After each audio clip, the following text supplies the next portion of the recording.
तो hello everyone, सबसे पहले मैं आपको बता दूं कि आपका जो पावर सिस्टम एंड प्रोटेक्शन है, जो पीएसपी मतलब हम कह सकते हैं पावर सिस्टम प्रोटेक्शन, उसका हमने फर्स्ट यूनिट का मतलब जो वन शॉट है ऑलरेडी अपलोड कर दिया है। एंड नाउ आपका केवल 3 सब्जेक्ट है इस बार, मतलब फाइनल ईयर में। Yearly it was 4 but now it's 3 subject only.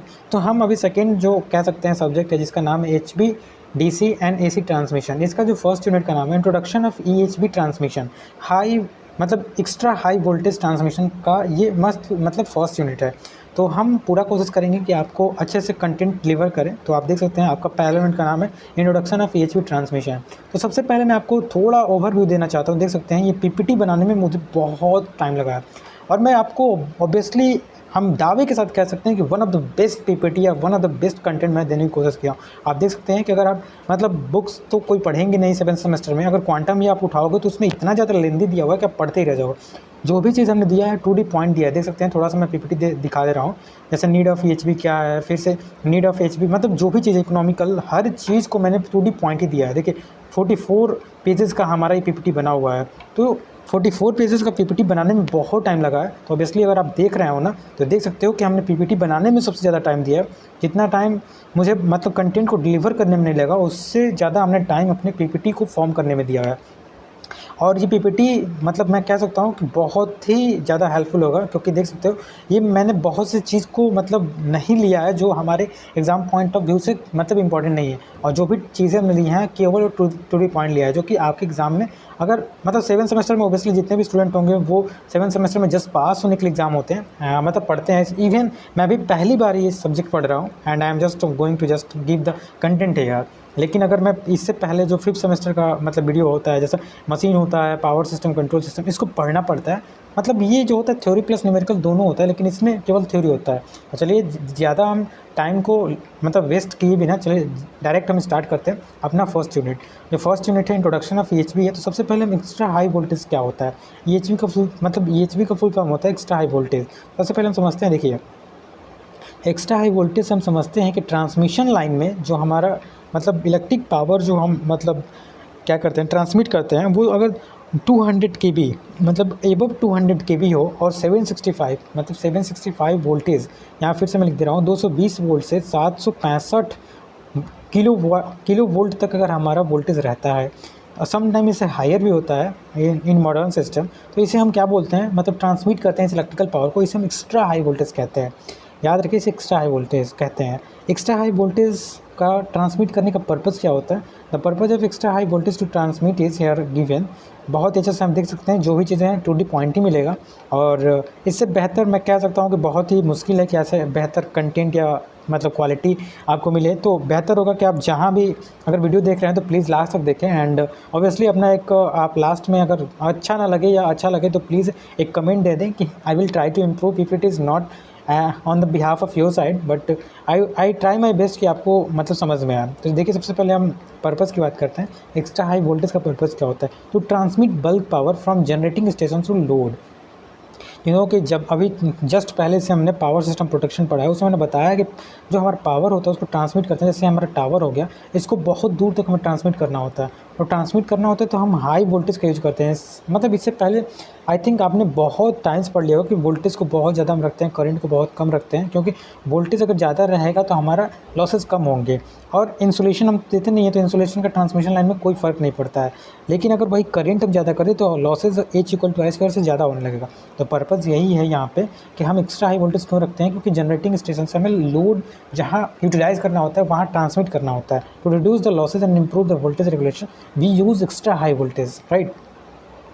Then आगे हम चलते हैं कॉमन वोल्टेज लेवल। जैसे 200 किलो वोल्ट है, 400 किलो वोल्ट, 500 किलो वोल्ट है, 7 मतलब ये हम कॉमन वोल्टेज, इसी कॉमन वोल्टेज हम मतलब कभी भी ज़्यादातर प्रीफर करते हैं कि हमारा वोल्टेज ट्रांसमिट हो, ठीक है। अब नीड ऑफ ईएचबी, नीड ऑफ ईएचबी क्या है, अभी जस्ट वही चीज़ हमने बताया कि मतलब ये power demand increase transmission and higher voltage reduce the current को रिड्यूस करते हैं, क्योंकि H=I², वही हमने बताया ना, हीट इक्वल टू क्या होता है H=I²RT। लॉसेस कम हो इसलिए हम वोल्टेज को बढ़ा देते हैं, करंट को कम कर देते हैं। एडवांटेज क्या है, वही इफिशियंसी हमारा बढ़ जाएगा अगर हम मतलब एक्स्ट्रा हाई वोल्टेज पे हम पावर को ट्रांसमिट करेंगे, reduce losses, improve the voltage stability, economic use of conductor. This is the application of our using extra high voltage. Then हम बात करते हैं एडवांटेज या एप्लीकेशन। एडवांटेज का application interconnecting regional and national grid, मतलब कि transmission जब करते हैं तो ग्रिड से हम क्या करते हैं, इंटर कनेक्शन करते हैं to transmit power from remote generating station like hydel और थर्मल पावर प्लांट से अर्बन इंडस्ट्रियल एरिया में अगर हमें पावर को ट्रांसमिट या पावर को मतलब डिस्ट्रीब्यूट करना है तो वी यूज़ हाई वोल्टेज मतलब एप्लीकेशन उसका यूज़ करते हैं, हाई वोल्टेज मत का यूज़ करके ही हम करते हैं। उसके बाद हम बात करते हैं limitation of high voltage transmission. देखिए, अगर हाई वोल्टेज ट्रांसमिशन करेंगे तो ऑब्वियसली हमारा insulator as well as tower का कॉस्ट जो होगा वो क्या होगा, एक्सपेंसिव होगा। क्यों? क्योंकि आप जानते होंगे जो वोल्टेज होता है डायरेक्टली प्रोपोर्शनल होता है इंसुलेशन के।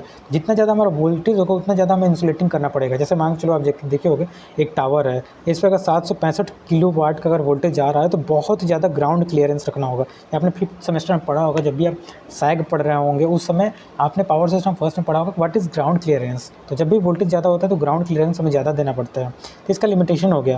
पावर लॉसेस, नॉइज़, इंटरफेरेंस होता है, ज़्यादा वोल्टेज अगर हम लेंगे तो इंटरफेरेंस होता है, ठीक है।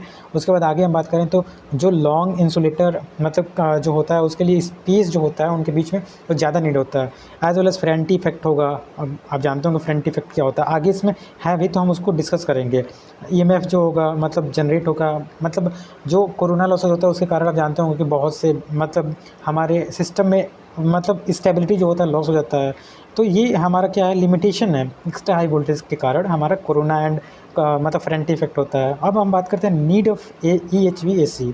मतलब EHV AC का वही सेम चीज़ में बताएगा कि large amount of electric power को हमें सप्लाई करना होता है डिस्टेंस में। तो हम क्या करते हैं, पावर मतलब जो वोल्टेज का वैल्यू होता है उसको बढ़ा देते हैं और जो भी हमारा पावर होता है उसको हाई वोल्टेज हम ट्रांसमिट करते हैं। जैसे सबसे पहले रिडक्शन इन ट्रांसमिशन लॉसेज। तो देखिए यहाँ पे वही लिखा है कि हम रिडक्शन कर लेते हैं, ट्रांसमिशन लॉसेस कम कर लेते हैं जब हम वोल्टेज की वैल्यू बढ़ाते हैं। Improve the voltage regulation, increase the power मतलब ट्रांसफ़र कैपेसिटी है। एज वेल एज चौथा बात करें तो हम इकोनॉमिक डिज़ाइन क्या करते हैं, बहुत ही अच्छा कर लेते हैं। क्योंकि अगर स्मॉलर क्या करेंगे, अगर हाई वोल्टेज हम काम करेंगे तो हमारा करंट जो होगा रिड्यूस हो जाएगा। Also smaller conductor is use, कि अगर आई की वैल्यू ज़्यादा है तो हमें कंडक्टर का एरिया भी ज़्यादा रखना होगा if we want to reduce the losses. But if voltage is high then we not need to use the मतलब जो कंडक्टर का साइज़ है उसको कम भी रख सकते हैं, ठीक है। तो ये हमारा EHV का नीड है, क्यों हम एक्स्ट्रा हाई वोल्टेज का यूज़ करते हैं। फिर integration of remote power plant के लिए हम क्या करते हैं, हम यूज़ करते हैं EHV लाइन का। उसके बाद यहाँ सबसे मोस्ट इंपॉर्टेंट, अगर सब कुछ आपको नहीं भी आ रहा है, अगर ये आप टेबल पढ़ लिए ना तो ऑब्वियसली आप अच्छा नंबर स्कोर कर सकते हो। याद कर लिए, लो वोल्टेज का लेवल क्या होता है, 230 से 400 वोल्ट हम लो वोल्टेज कहते हैं। इसका पर्पज़ होता है कि इंड यूज़र, जैसे हमारे घर में 220 से 400 वोल्टेज सप्लाई होता है, तो ये इसका पर्पज़ होता है इंड यूज़र सप्लाई डोमेस्टिक के लिए, और इसका एप्लीकेशन होता है कमर्शियल यूज़ के लिए। दूसरा जो होता है हाई वोल्टेज, क्या होता है, हाई वोल्टेज होता है 11 kV से 33 kV को हाई वोल्टेज कहते हैं। इसका काम होता है डिस्ट्रीब्यूशन, लोकल लेवल पे ट्रांसमिशन। इसका यूज़ हम डिस्ट्रीब्यूशन फीडर में करते हैं और गाँवों के मतलब गाँवों में ट्रांसमिट करने के लिए हम इसका यूज़ करते हैं जो हाई वोल्टेज होता है। उसके बाद एक्स्ट्रा हाई वोल्टेज ESV आ गया, 66 वोल्ट, 132 वोल्ट या 232 किलो वोल्ट, वोल्ट नहीं किलो वोल्ट। इसका यूज होता है रीजनल ट्रांसमिशन के लिए हम करते हैं, और इसका यूज़ होता है पावर को ट्रांसमिट करने के लिए करते हैं। उसके बाद हमारा आता है ultra high voltage. Ultra high voltage जो होता है 400 किलो वोल्ट से 765 वोल्ट होता है। इसका यूज़ होता है inter state long distance connection के लिए होता है, और इसका भी ट्रांसमिशन के लिए यूज़ होता है। उसके बाद हम बात करते हैं HVDC जो लास्ट होता है। इसका जो यूज़ हम करते हैं 500 से 800 किलो वोल्ट तक करते हैं, और ये लॉन्ग बल्क पावर ट्रांसमिशन के लिए यूज़ होता है। जैसे लॉन्ग नेशनल इंटरनेशनल हम कह सकते हैं। देखो इंटरनेशनल रीजनल ग्रिड के लिए हम किसका यूज़ करते हैं, हम मतलब HVDC का यूज करते हैं। तो यहाँ तक आपको बहुत ही अच्छे से क्लियर हुआ होगा। अब हम बात करते हैं अभी पावर सिस्टम प्रोटेक्शन में भी हमने आपको ये फिगर बताया था। सबसे पहले हमारा अल्टरनेटर होता है, पावर जनरेटर होता है। पावर जनरेट करने के बाद स्टेप अप करते हैं। स्टेप अप करने के बाद हम इसको ट्रांसमिट करते हैं। ट्रांसमिट करने के बाद ये हमारा सब ट्रांसमिशन मतलब लेवल पे आता है। फिर इसको मतलब अगर लार्ज कंज्यूमर को देना है तो कंज्यूमर को दे देंगे, नहीं तो फिर इसका प्राइमरी डिस्ट्रीब्यूशन होता है 33 kV या 11 kV पे प्राइमरी डिस्ट्रीब्यूशन होगा। उसका सेकेंडरी डिस्ट्रीब्यूशन में हमारे घरों तक 220 या 400 मतलब 440 वोल्ट तक आएगा, 220 से 440 वोल्ट। तो ये जो प्रोसेस होता है ना, ये आप शुरू से पढ़ते आ रहे होंगे, तो इस पर इतना ज़्यादा मतलब आपको मतलब मतलब फोर्स करने की कोई ज़रूरत नहीं कि आप ये टॉपिक मतलब समझना चाहिए, क्योंकि आपने बहुत ही पहले से ही पढ़ा होगा कि कैसे पावर जनरेट ट्रांसमिट होता है। इतना इंपॉर्टेंस इसको हम नहीं दे रहे हैं, आप अपने से भी देख सकते हैं, ठीक है। वही हमने लिखा है कि जनरेशन जो होता है कभी भी 11 के बीप होता है, फिर पावर ट्रांसमिट करते हैं 765 किलो वोल्ट तक, फिर से हम सब ट्रांसमिशन करते हैं 66 वोल्ट तक, फिर प्राइमरी डिस्ट्रीब्यूशन, सेकेंडरी डिस्ट्रीब्यूशन होता है। प्राइमरी डिस्ट्रीब्यूशन में अभी मैंने बताया कि 11 के बी तक हम प्राइमरी डिस्ट्रीब्यूशन करते हैं, ठीक है। देन आफ्टर हम कंपेरिजन करेंगे। अब ये भी वन ऑफ द बेस्ट हम कह सकते हैं, मतलब ये सब चीज़ें लेने के लिए ना हमें बहुत ही ज़्यादा रिसर्च करना पड़ा है गूगल पे, तब जाके मैं आपको टेबुलर फॉर्म में दे पा रहा हूँ, ठीक है। तो कंपेयर करते हैं EHV और EHV, मतलब extra high voltage AC and extra high voltage DC में क्या मतलब डिफरेंस होता है। सबसे पहले हम स्टेबिलिटी की बात करेंगे, फिर वोल्टेज कंट्रोल एंड रिलायबिलिटी की बात करेंगे। थोड़ा सा जूम कर लेते हैं, देन आपको समझाने में थोड़ा अच्छा रहेगा, ठीक है। सबसे पहले यहाँ पे EHV AC है, ठीक है, और यहाँ पे EHV DC है। सबसे पहले स्टेबिलिटी की बात करें तो stability limit by synchronising and transient जो आता है ना, वो हमारा EHV AC में आता है, हमेशा ट्रांजिएंट आता है, और पावर स्टेबिलिटी जो होता है वो हमारा EHV AC में आता है। लेकिन no stability limit, there is no stability limit in, मतलब फ्रीक्वेंसी होती नहीं है तो कोई इसमें ट्रांजिएंट आता नहीं है हमारा DC में, तो इसका यही एडवांटेज होता है। उसके बाद यहाँ पे लिखा है power transfer capability depend on the system, मतलब इसमें डेल्टा आता है और ये डिस्टेंस और लॉन्ग डिस्टेंस पे मतलब डिपेंड करता है। लेकिन इसमें बोल रहा है कि ideal for interconnecting asynchronous grid more stable for long distance, मतलब लॉन्ग डिस्टेंस के लिए हमारा EHV-DC बहुत ही ज़्यादा मतलब इकोनॉमिकल होता है और आइडियल इंटरकनेक्शन के लिए भी यूज़ करते हैं। एज वेल एज अगर वोल्टेज कंट्रोल की बात करें तो EHV-AC जो होता है ना, वोल्टेज जो होता है वैरी विद द लोड और पावर फैक्टर होता है इसमें। इसी कारण हमारा जो होता है ना, ये क्या बोलते हैं, EHV-AC जो होता है voltage regulation become poor at long distance. लेकिन ये एक्सेलेंट पुअर कंट्रोल, मतलब एक्सेलेंट वोल्टेज कंट्रोल होता है हमारे EHV-AC में, जस्ट बिकॉज इसमें क्या होता है कि हम मतलब possibly by the adjusting converter के यूज़ करते हैं। और इसमें जो होता है independent of load power factor, इसमें कोई पावर फैक्टर नहीं होता है, इंडिपेंडेंट होता है, और no reactive component like any we use, so only converter station is here, so here losses कम होता है। HV-DC में देखिए, HV-DC में कोई हमारा मतलब इसमें हमारा क्या होगा, ट्रांजिएंट आएगा, इसमें हमारा ट्रांजिएंट नहीं आएगा, मतलब। और इसमें जो होता है हमारा पावर फैक्टर आएगा, पावर फैक्टर के कारण भी इसमें लॉसेज होंगे, इसमें लॉसेस कम होगा। अब रिलायबिलिटी की बात करते हैं तो हमारा जो रिलायबल की बात करें तो जो हमारा more complex system synchronisation generator के कारण as well as prone to stability propagation, तो इसके कारण ये जो होता है ना, ये मतलब इसमें कम्प्लेक्स हो जाता है। लेकिन ये हाई लेवल होता है हमारा HV-DC और लॉन्ग ट्रांसमिशन लाइन, ठीक है। तो आप ये PPT पढ़ सकते हैं, बहुत ही अच्छे से हमने इसको मतलब कोशिश किया है कि आपको कंटेंट दिया जाए, ताकि आप क्वांटम अगर पढ़ते हैं या बुक पढ़ते हैं तो उसमें थोड़ा टाइम लगेगा, लेकिन ये PPT को ऐसे हमने डिज़ाइन किया कि आपको टाइम कम लगे, ठीक है। क्योंकि हम भी 7 सेमेस्टर के स्टूडेंट हैं, तो हम समझ सकते हैं अपनी दुख और आपकी दुख, कि अभी 7 सेमेस्टर में बहुत से लोगों को, इवन मेरे को सब्जेक्ट का नाम नहीं याद है, लेकिन मैं वन शॉट बना रहा हूँ just on the behalf of practice only, because I did my practice to teach and to deliver the content from last 5 year, so that's before that मतलब इसको कंटेंट बनाने से पहले मैंने PPT बनाया, PPT बनाने के बाद I have to go through, then I am just telling here, otherwise पहली बार में थोड़ा मुश्किल हो जाता है, ठीक है। अब बात करते हैं टेक्निकल परफॉर्मेंस। तो टेक्निकल परफॉर्मेंस जो होता है I2R लॉस इसमें ज़्यादा होता है EHV-AC में, एज वेल एज इसमें लिख रहा है कि presence of charging current and skin effect इसमें आता है। स्किन इफेक्ट, कोरोना इफेक्ट हमारा जो होता है EHV-AC में आता है। लेकिन EHV-DC में क्या होता है, low losses for same power and distance, no charging current, no skin effect, better voltage regulation हमारे EHV-DC का होता है। लेकिन सबसे मोस्ट इंपॉर्टेंट होता है ना कि EHV-DC लॉन्ग ट्रांसमिशन के लिए होता है, लॉन्ग, और लॉन्ग ट्रांसमिशन के लिए, शॉर्ट ट्रांसमिशन मतलब मीडियम ट्रांसमिशन के लिए अगर हम HV-DC यूज़ करें तो ये कॉस्टली हो जाएगा। तो इकोनॉमिकली यहाँ पे हम बात कर रहे हैं, देखिए फिर से इकोनॉमिकली आ ही गया हमारा। इकोनॉमिक अगर देखा जाए तो मोर इकोनॉमिकल शॉर्ट मतलब 500 से 600 किलोमीटर तक करना है तो हम इसका यूज़ करते हैं EHV-AC। लेकिन अगर हमको 800 किलोमीटर से ज़्यादा, 6 से 800 किलोमीटर से ज़्यादा हमें करना है मतलब पावर को ट्रांसमिट, तो हम EHV-DC का यूज़ करते हैं। तो आई होप यहाँ से आपको EHV-AC HV-DC भी समझ में आ गया। अब हम बात करते हैं आपका नीडेड ऑफ EHV-DC। तो फॉर बल्क ट्रांसमिशन हमने बताया, as well as reduce transmission losses, interconnection asynchronous जो हमारा ग्रिड होता है उसको मतलब क्या करने के लिए, इंटरकनेक्ट करने के लिए, transfer power through the underground submarine cable, whereas मतलब AC जो होता है वो suffer from the high charging current, इसमें चार्जिंग करंट नहीं होता है। एज वेल एज जो ये इम्प्रूव स्टेबिलिटी को इम्प्रूव करता है एंड जो लार्ज इंटरकनेक्टेड सिस्टम होता है, इस हम लार्ज मतलब इंटरकनेक्ट करते हैं सिस्टम को, save cost of conductor and tower long distance. Okay, तो ये हमारा EHVDC का एडवांटेज हो गया। उसके बाद हम लिमिटेशन अब बात कर लेते हैं। Limitation is really important. जो कन्वर्टर स्टेशन इसमें यूज़ करना पड़ता है, जो कि बहुत एक्सपेंसिव होता है, रेक्टिफायर इन्वर्टर का यूज़ करना पड़ता है, बहुत ही कम्प्लेक्स बन जाता है, हाई कॉस्ट आता है। तो इसीलिए हमने बोला ना कि शॉर्ट और मीडियम के लिए बहुत ही महंगा पड़ जाएगा, लेकिन लॉन्ग ट्रांसमिशन लाइन के लिए केवल ये रिलेबल है। रिएक्टिव पावर, जैसे converter station consume reactive power, ये देखिए गेट में क्वेश्चन पूछा गया है, बहुत ही ध्यान से सोचो। ये गेट में क्वेश्चन पूछा गया कि जो रिएक्टिव पावर है, वो कन्वर्टर जो होता है वो रिएक्टिव पावर क्या करता है, कंज्यूम करता है। और कंपनसेट एट बोथ एंड पे रिएक्टिव पावर कंपनसेट करना पड़ता है। बहुत ही इंपॉर्टेंट है सेकेंड, इसलिए 2 स्टार यहाँ पर दिया हुआ है। जो हमारा रिएक्टिव पावर जो है ना, reactive power converter station consume reactive power, इसके लिए हमें दोनों एंड पे कंपनसेशन करना पड़ता है। सबसे बड़ा लिमिटेशन हमारा HVDC का। उसके बाद हम बात करें थर्ड पॉइंट, जो हमारा सर्किट ब्रेकर होता है, DC सर्किट ब्रेकर और कॉस्टलियर।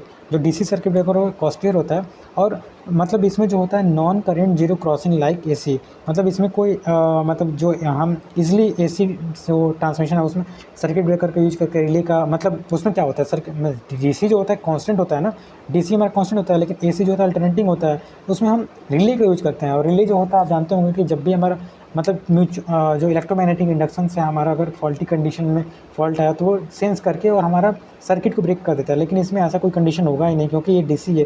DC में हमारा इलेक्ट्रोमैग्नेटिक इंडक्शन कैसे होगा भाई, जब ये कांस्टेंट होगा। तो ये इसमें इसका लिमिटेशन है। एज वेल एज मेंटेनेंस जो होता है ना, एक तो जल्दी ख़राब नहीं होता हमारा HVDC, लेकिन अगर ख़राब हो तो बहुत ही स्किल्ड लेबर की नीड होगी या स्किल्ड पर्सन की नीड होगी। This is the limitation of our HVDC। अब बात करते हैं HVDC के एडवांटेज। सबसे पहला advantage, no charging current, better voltage regulation, no reactive power problem in the line, stable operation under long distance, easier control of power flow, required only 2 conductor, केवल 2 conductor का use होता है, एक plus और एक negative, ठीक है। Lower line losses, smaller right of way, cheaper than, मतलब चीपर होता है लाइन जो होता है, टावर इसमें जो होता है लंबे लंबे टावर नहीं लगाने पड़ते हैं, इकोनॉमिकल होता है हमारा 800 किलोमीटर या उससे ओवरहेड। फिर से हम बात करते हैं इनेबल, जो इंटरकनेक्शन होता है असिंक्रोनस जनरेटर के लिए हम यूज़ करते हैं। थोड़ा सा हम इसको फास्ट लेके जा रहे हैं, क्योंकि 54 PPT है और सबको गो थ्रू करना बहुत ही टाइम लग जाएगा।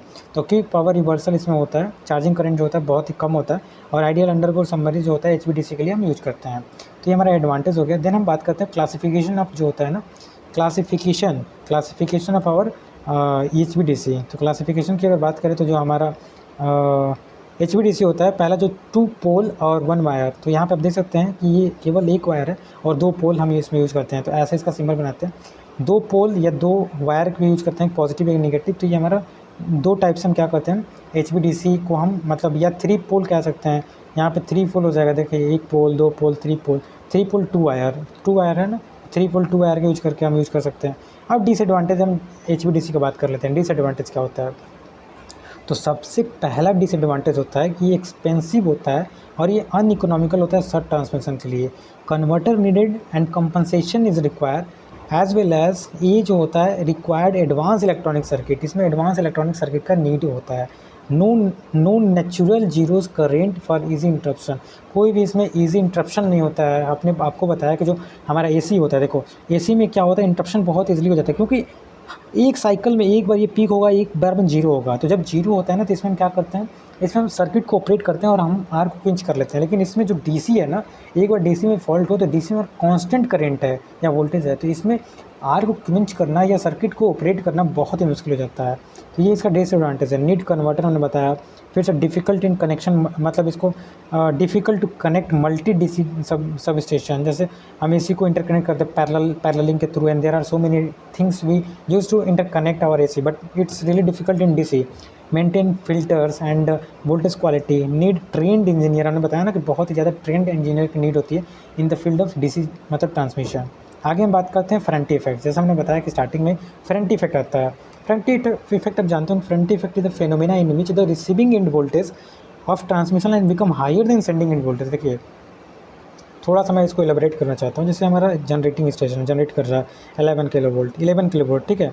ये हमारा ट्रांसमिशन हो रहा है, टावर हो गया, ठीक है, टावर हो गया। यहाँ से हमारा पावर ट्रांसमिट हो रहा है, मांग चलिए 600 किलोमीटर, ठीक है, 600 किलोमीटर। यहाँ पे हमारा सब स्टेशन है, जो कि हमारा यहाँ पे हम क्या कर रहे हैं, सब स्टेशन बना के यहाँ से पावर को मतलब डिस्ट्रीब्यूट कर रहे हैं। यहाँ ट्रांसमिट हुआ, यहाँ हमारा पावर जो होता है डिस्ट्रीब्यूट हो रहा है। इसके बीच में 600 किलोमीटर के बीच में क्या आएगा, बीच में एयर आएगा। एयर के कारण क्या होगा, यहाँ पे पैरेलल में क्या हो जाएगा, कैपेसिटेंस बन जाएगा, है ना। थोड़ा सा मैं इसको बनाना चाहता हूँ। देखो ये हमारा टावर हो गया, ठीक है, ये हमारा पावर ट्रांसमिट हो रहा है 3 वायर। इसके बीच में क्या होगा, 600 किलोमीटर के बीच में एयर आएगा, हमारा क्या हो जाएगा, कैपेसिटेंस बन जाएगा। कैपेसिटेंस के कारण क्या होगा, हमारा इसमें मतलब वोल्टेज जो हो जाएगा ना रिसीविंग एंड पे, सेंडिंग पे हमें 11 किलो वोल्ट हो जाता है, लेकिन यहाँ पे हो सकता है 11.5 किलो वोल्ट आ जाए। तो ये वोल्टेज जो बढ़ जाता है due to line capacitance in transmission line, इसको हम फेरेंटी इफेक्ट कहते हैं। वही लिखा है, it mainly occur in long transmission line above 200 kilometre. ये शॉर्ट ट्रांसमिशन लाइन में नहीं होगा, केवल और केवल हमारा लॉन्ग ट्रांसमिशन लाइन में ही Ferranti effect at the no load, only at the no load, ये भी याद रखना, नो लोड ओनली, सॉरी। तो ये हो गया हमारा फेरेंटी इफेक्ट। आगे हम बात करते हैं इफेक्ट ऑफ फेरेंटी इफेक्ट। तो over voltage receiving end can damage insulation and equipment. मतलब ये क्या करता है, अगर ज़्यादा हम वोल्टेज रिसीविंग एंड पे क्या कर रहे हैं, अगर हमें मिल रहा है तो ये हमारे इक्विपमेंट को डैमेज भी कर सकता है, causes malfunction of protective relay और lead to unnecessary station off transformer and other equipment. This is the disadvantage और effect of our Ferranti effect. अब बात करते हैं कॉजेज ऑफ फेरेंटी इफेक्ट। हमने बताया कि ट्रांसमिशन लाइन में फेरेंटी इफेक्ट जो होता है लाइन कैपेसिटेंस और लाइन इंडक्टेंस के कारण होता है, और ये जो होता है under light load no load पे ही होता है। ऑलरेडी हमने बताया केवल और केवल अंडर लोड या लाइट लोड पे होता है। आगे हमने बात किया कि ये जो होता है हमारा current lead to voltage 90 degree causing the, मतलब रैज करता है हमारा वोल्टेज रिसीविंग एंड। और ये जो होता है मतलब इंड जो होता है ना, end voltage become greater than sending end. तो रिसीविंग एंड का वोल्टेज होता है वो ज़्यादा हो जाता है just because of line capacitance. Okay, अब आगे हम बात करते हैं load stability of transmission line. तो लोड एबिलिटी क्या होता है, load ability of transmission line refer to the maximum amount of electrical power that line can be safely transmit from sending into receiving end। तो load ability क्या होता है, ability means सक्षम means एक मतलब ऐसा ट्रांसमिशन लाइन एबिलिटी होता है कि जो मैक्सिमम पावर को ट्रांसमिशन करे सेंडिंग इन से रिसीविंग इन। इसी को हम क्या कहते हैं, load ability of transmission line के नाम से जानते हैं। एज वेल एज इसमें जो थर्मल लिमिट होता है कंडक्टर का, वो maximum temperature of line, and voltage limitation जो होता है sending in to receiving in, मतलब स्टेबिलिटी लिमिट होता है वो हम क्या करते हैं, ट्रांसिएंट एंड स्टडी स्टेट पे मतलब मेंटेन करके रखते हैं। आगे हम बात करते हैं लोड एबिलिटी का थोड़ा सा प्रूफ है वो समझना पड़ेगा। तो P इक्वल टू अभी आपने पढ़ा होगा, P equal to EV upon X, जब साइन डेल्टा के बराबर होता है। पावर सिस्टम में आपने पढ़ा होगा, पावर सिस्टम 2 में। तो यहाँ से ग्राफ अगर हम ड्रा करें तो ग्राफ जो लाइन लेंथ और हमारा जो पावर होता है, power in term of SIL, तो ये हमारा कर्व जो होता है पैराबोलिक आता है, ठीक है, रेक्टेंगुलर पैराबोलिक आता है। उसके बाद हम कंपनसेशन की बात करते हैं। हमने बताया ना कि जब भी HVDC लेते हैं तो at the end of inverter लेते हैं और रिएक्टिव पावर कंपनसेट करना पड़ता है। तो कंपनसेशन क्या होता है, the process through which the power is injected, power को इंजेक्ट किया जाता है उसे कंपनसेशन कहते हैं।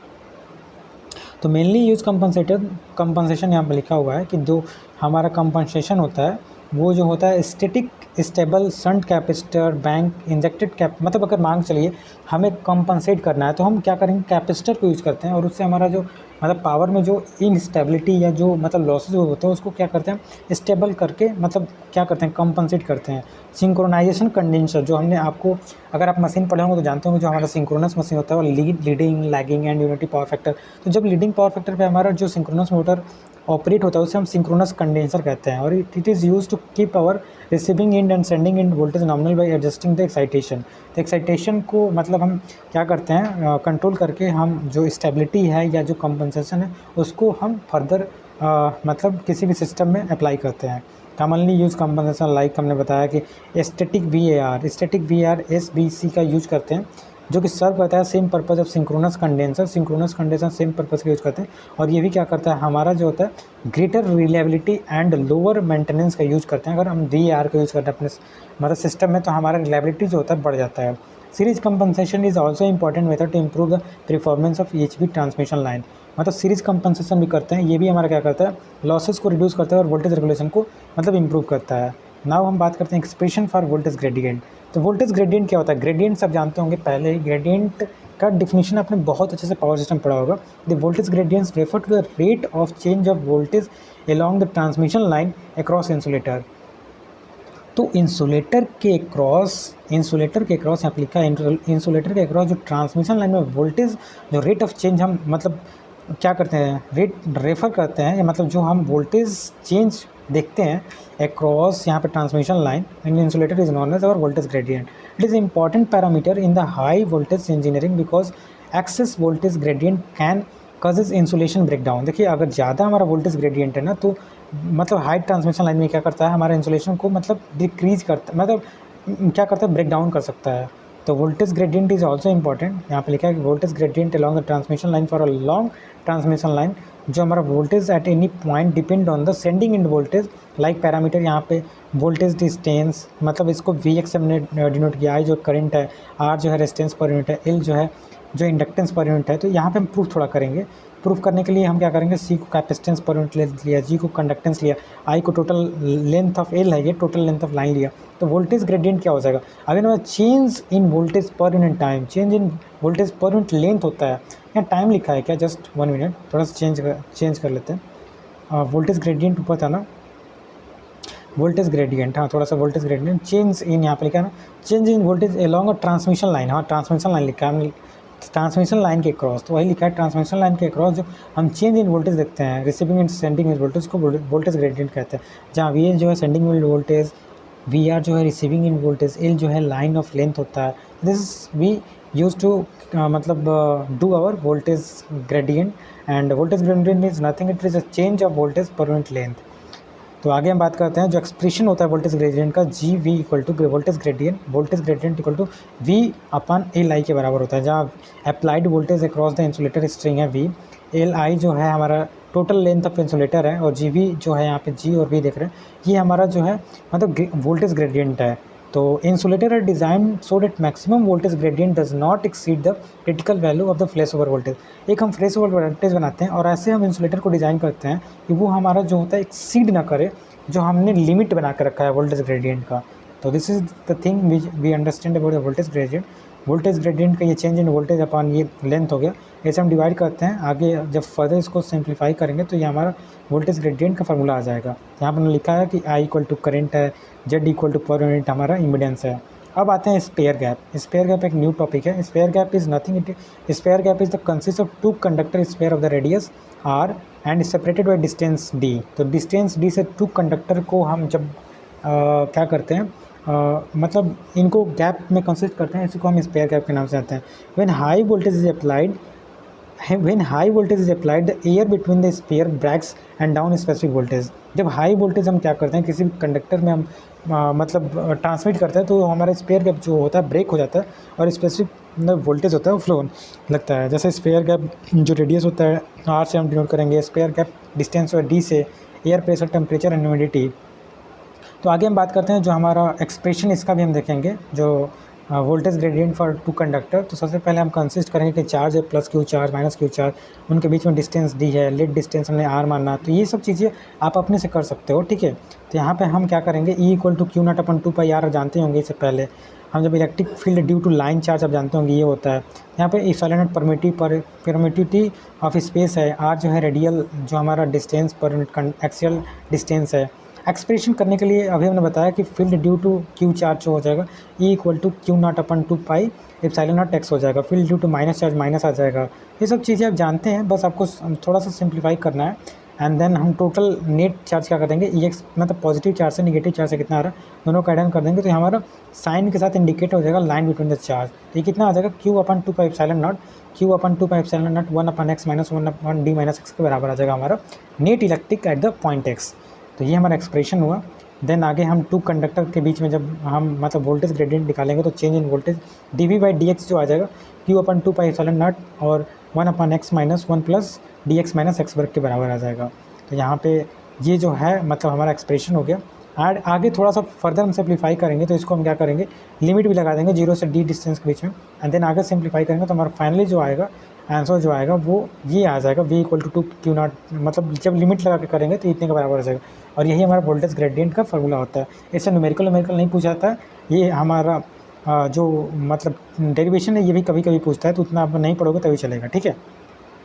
तो आगे हम बात करते हैं space voltage gradient of two conductor क्या होता है। We have a bundle conductor of two, मतलब हम मतलब बंडल कंडक्टर ले लेते हैं जिसका कि 2 कंडक्टर स्पेसिंग बिटवीन जो डीएस ले लेते हैं, इसमें भी प्रूविंग कर रहे हैं। तो सभी चीज़ को हमने कंसिडर किया एंड देन आगे इसको सिंप्लीफाई करने के लिए फॉर सिंगल आइसोलेटेड कंडक्टर के लिए आप जानते होंगे जो हमारा इलेक्ट्रिक फील्ड होता है V अपन R log में H/R के बराबर होता है। ये पहले आपने क्लास 11-12 में ही पढ़ा होगा एंड फर्स्ट ईयर में भी पढ़ा होगा शायद, जब आप हाँ ये MFT में पढ़ा होगा, MFT में ज़रूर पढ़ा होगा, ठीक है। तो E=V/R L log में H/R के बराबर होता है, ठीक है। तो आगे हम space voltage gradient of 2 conductor निकालेंगे। तो इसके लिए हम क्या करेंगे कि जो हमारा equivalent radius of 2 conductor bundle conductor क्या आ जाएगा, R=R/ds/n1/n आ जाएगा। तो यहाँ से हम इसको सिंप्लीफाई करेंगे तो ये हमारा फाइनली जो सरफेस वोल्टेज ग्रेडियंट एच ईट कंडक्टर E=V/R के बराबर हो जाएगा। और अभी हमने निकाला था ये वैल्यू, तो ये वैल्यू पुटन करेंगे और फाइनली हमारा जो E की वैल्यू हो जाएगा V/R लॉग में हमारा H अंडर रूट में R/d आ जाएगा। यहाँ सब कुछ लिखा हुआ है, देखिए हम इसको ज़्यादा एक्सटेंड नहीं करना चाहते हैं, नहीं तो प्रूफिंग क्या कराएं आप 7 सेमेस्टर में, ये प्रूफ आप अब बच्चे तो नहीं है कि आपको प्रूफ कराना पड़ेगा, आप देख सकते हो, ठीक है। V वोल्टेज ग्रेडियंट सब कुछ दिया हुआ है, इसीलिए थोड़ा मैं इसको फास्ट डिस्कस कर रहा हूँ। देन आगे हम बात करते हैं हमारा space voltage gradient of 2 conductor ES=V यही आएगा R लॉग में H अंडर रूट R/d। सभी दिया है कि V जो है वोल्टेज है, E जो है हमारा क्या है, सब कुछ ऊपर दिया हुआ है, तो आप पढ़ सकते हैं, ठीक है।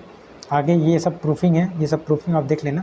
अब हम बात करते हैं एलोन क्या है यार, ये मुझे नहीं खुद पढ़ने आ रहा, जो भी है एलोलियन वाइब्रेटर है। इसका यूज जो होता है, हम क्या करते हैं, इसका यूज हम करते हैं low amplitude high frequency oscillation of overhead conductor. मतलब जैसे हमारे यहाँ पर देखो ये हमारा एलोलियन वाइब्रेटर है। इसका यूज हम किस लिए करते हैं कि हमारा जो ये मतलब वाइब्रेट होता है, इसको हम क्या करें, कंपनसेट कर लें, मतलब इसमें वाइब्रेट ना हो और हमारा जो मतलब लंबे ट्रांसमिशन करते हैं उस ट्रांसमिशन में कोई भी ज़्यादा मतलब इसके कारण क्या हो, हमारा फ्रीक्वेंसी जो है या गैलोपिंग का यूज करते हैं, इसके कारण हमारा जो है जो वाइब्रेशन होता है, जैसे हमारा कोरोना लॉसेज या हवा आता है तेज आता है, तो इसके कारण हमारा जो स्टेबिलिटी जो है मेंटेन रहेगा। अदरवाइज़ हमारा तार जो है, जो वायर हम यूज करते हैं ट्रांसमिशन लाइन में, वो क्या होंगे, टूट सकते हैं। तो ना टूटें, उसको सेफली हम बचा कर रखें, उसके लिए हम एलोलियन वाइब्रेटर या हमने गैलोपिंग का यूज करते हैं, ठीक है।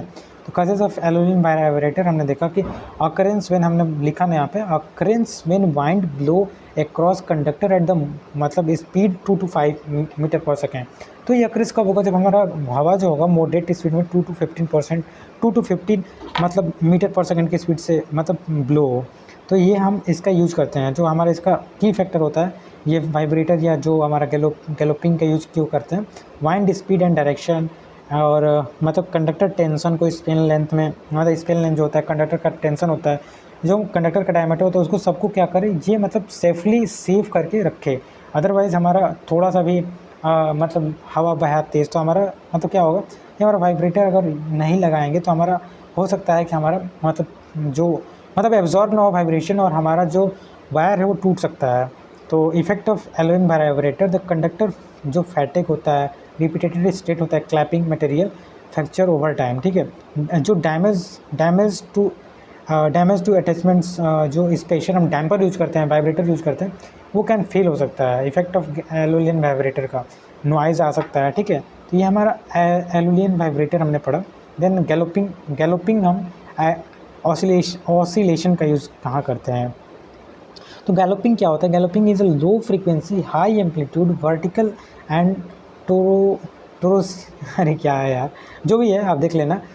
Isolation of the overhead transmission line causes by the wind action. हमने बताया कि हवा अगर तेज़ बहेगा तो इसके कारण हमारा क्या होगा, इसमें ऑसिलेशन आएगा। तो उस ऑसिलेशन को ऑनलाइन जो हमारा एलोलियन वाइब्रेटर हम यूज़ करते हैं, इनका मतलब मेन यहाँ यही बता रहा है ना, कैसे हम इसको सेफली जो होते हैं हम मतलब कंडक्टर को सेव कर सकते हैं। तो ये सब चीज़ें हैं। कॉजेज ऑफ गैलोपिन जो हमारा ऑक्सीलेटर है, इसका कॉजेज क्या होता है आप देख लेना। इफेक्ट ऑफ गैलोपिन क्या होता है, कंडक्टर जो होता है क्लैश डैमेज ना हो, जो कंडक्टर जो होता है fitting damage as well as safety hazards, hazards हम कहते हैं, हजार्ड कहते हैं, सॉरी हजार्ड, ठीक है। तो ये सब चीज़ें हैं। एंड देन आफ्टर ये क्या है, विग्ड हमारा इंड्यूस ऑक्सीलेशन है। ये सब चीज़ें पूछा नहीं जाता है, लेकिन जब दिया हुआ है तो मैंने पीपीटी में बना लिया है। तो आप देख सकते हैं कि वाइंड, जब यहाँ पे लिखा है कि जब हमारा विंड जो होता है ना, हमारा पे लिखा है wind flow past up wind, जो कंडक्टर होता है ना, क्रिएट टर्बुलेंस, और टर्बुलेंस वे क्रिएट करता है। इसके कारण हमारा कंडक्टर में क्या होता है, डाउनवर्ड कंडक्टर में क्या होता है, वाइब्रेशन स्टार्ट हो जाता है। और इसी कारण हम क्या करते हैं, condition for occurrence mainly in bundle conductor, ये मेनली बंडल कंडक्टर होता है। Wind direction nearly perpendicular to the line and हवा जो होता है 1 to 5 मीटर में मॉडरेट हम मानते हैं। Conductor spacing bundle spacing affect severity. Okay, आगे एक कॉजेज ऑफ वीक हमारा इंड्यूस एक्सेलरेशन है, तो इसका कॉजेज टर्बुलेंस मतलब होने लगता है, वॉर्टेक्स हमारा सेल्डिंग होने लगता है। तो ये सब चीज़ें आप क्या ही मतलब मुझे नहीं लगता कि इसको पढ़ के कोई इतना ज़्यादा हम आगे इसका यूज करेंगे, लेकिन हाँ ये रहेगा कि हमें एक नॉलेज हो जाएगा कि हाँ हम कैसे एलोलियन गैलोपिन जो भी है इसका यूज़ क्यों करते हैं और इसका कजेस क्या होता है। तो ये सब चीज़ें थोड़ा सा इंपॉर्टेंस है, क्योंकि आप अगर जेईई लेवल का एग्ज़ाम दोगे तो हो सकता है आज पूछ सकता है ये सब चीज़ें, लेकिन आप गेट का प्रिपरेशन करो तो मुझे नहीं लगता कि गेट में ये क्वेश्चन आपसे आए। तो बेहतर ये होगा कि आप अपना पहले प्रोफाइल जानें कि आप किस फील्ड में जाना चाहते हैं, उसके अकॉर्डिंग आप पढ़ें। Most of the student 7 semester में जस्ट एग्ज़ाम से पहले ही देखते हैं, तो उसी को ध्यान में रखते हुए हम भी वैसे ही आपको कंटेंट दे रहे हैं, ठीक है। अब डैम्पर की हम बात करते हैं। डैम्पर क्या होता है? Damper is nothing, it is a mechanical device install in the transmission conductor near clap insulator string absorb the dissipate vibration energy. Damper भी यही होता है, हमारा वाइब्रेटर को क्या करता है, वाइब्रेशन जो होता है कंडक्टर उसको क्या करता है, एब्जॉर्ब करता है। फंक्शन क्या होता है, कंट्रोल एलोयन वाइब्रेशन हाई फ्रीक्वेंसी लो एम्पलीट्यूड इनटू कंडक्टर बंडल। मतलब ये क्या करता है, वाइब्रेशन को मेनली इसका काम होता है कि इसको एब्जॉर्ब करना होता है, ठीक है। आगे हम टाइप ऑफ डैम्पर की बात करते हैं। जो डैम्पर होते हैं वो 3 टाइप के होते हैं। सॉक ब्रिज डैम्पर होता है, फॉर सिंगल कंडक्टर के लिए यूज़ करते हैं। दूसरा जो स्पेसर डैम्पर होता है, बंडल कंडक्टर के लिए यूज़ करते हैं। टनल मास डैम्पर जो होता है वो मॉडर्न और HVDC मतलब जो हमारा लाइन होता है उसके लिए हम यूज़ करते हैं। हमारा ये टाइप ऑफ डैम्पर हुआ। आगे हम पहले बात करते हैं जो हमारा सॉक ब्रिज जो हमारा डैम्पर होता है, इसका जो डैम्पर मास हो गया ये स्टील का यूज़ करते हैं। सेंटर ऑफ ग्रेविटी इसका यहाँ होता है। ये हमारा कंडक्टर हो गया, यहाँ पे हम डैम्पर जो होता है क्लैंप लगाते हैं। अगर वाइब्रेशन होगा तो ये क्या करेगा, एब्जॉर्ब कर लेगा। तो पहला जो है सॉक ब्रीज डैम्पर। उसके बाद स्पेशर होता है।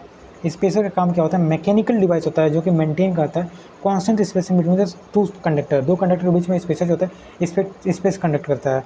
फंक्शन ऑफ स्पेशर जो होता है ज्योमेट्रिकल कन्फिगरेशन बंडल कंडक्टर में मेंटेन करके रखता है। Distribution mechanical load as well as control with induction and improve the aerodynamic stability. मतलब मान के चलो हमारा 2 कंडक्टर के बीच में स्पेशर लगाया, स्पेशर हो गया ना कि ये दोनों को टच ना होने दे, तो इसका ये मतलब एरोडायनेमिक्स में हवा अगर तेज़ बह रही है तो ये चिपकने ना दे, इसी को हम एरोडायनेमिक्स एप्लीकेशन यूज़ करते हैं। उसके बाद स्पेशर आ गया, स्पेशर ऑफ 2 कंडक्टर। जैसे ये हमारा कंडक्टर है, ये कंडक्टर दोनों इनके बीच में जो कॉशन है और एल्युमिनियम एलॉय का है, इनके बीच में क्या होता है, हम स्पेस बना के रखते हैं जस्ट टू मतलब मेंटेन द मतलब हमारा स्टेबिलिटी। ओके, आगे हम बात करते हैं बंडल कंडक्टर। बंडल कंडक्टर तो आप जब छोटे थे मीन्स सेकेंड ईयर में तब से ही पढ़ते आ रहे हैं। बंडल कंडक्टर का इलेक्ट्रिकल इंजीनियरिंग में बहुत यूज़ है। तो bundle conductor is a set of 2 और मोर सब कंडक्टर पर phase separated by small distance. मतलब ये स्मॉल डिस्टेंस सेपरेट किया जाता है और ईच फेज़ में 3 हमारा क्या होता है, ट्रांसमिशन लाइन के बीच ओन बंडल कंडक्टर। तीनों फेज़ में 3 बंडल कंडक्टर का यूज़ करते हैं। सब कंडक्टर क्या होता है, सब कंडक्टर क्या होता है, each individual conductor with the bundle is called सब कंडक्टर। बंडल कंडक्टर के अंदर जो कंडक्टर होता है उसे हम सब कंडक्टर के नाम से जानते हैं। ऑल सब conductor in the same bundle and same current at the मतलब सेम पोटेंशियल। तो इसका भी same potential same current same voltage होगा हमारा सब कंडक्टर का। तो this is all about your first unit. First unit को हमने 37 मिनट में अप्रॉक्स 37 मिनट में कोशिश किया। जस्ट ये थ्योरेटिकल था, तो थ्योरेटिकल में हमने जो चीज़ें थ्योरी था उस पर हमने उतना ज़्यादा फोकस नहीं किया। जो चीज़ें आपके मतलब ये पहला चैप्टर बहुत इंट्रोडक्शन था, इसमें सब कुछ हमने बहुत अच्छे से देख सकते हैं, बहुत अच्छे से with the help of very neat and clean हम कह सकते हैं। वन ऑफ द मतलब बहुत ही अच्छा हमने आपको कंटेंट PPT में प्रोवाइड किया है। तो अगर वीडियो अच्छा लगता है तो आपका फर्स्ट यूनिट में जो आपका इंट्रोडक्शन ऑफ EHV ट्रांसमिशन इसको हमने पूरा मतलब कवर किया अपने थ्रू से। तो अच्छा लगता है तो please like share and subscribe. Thank you.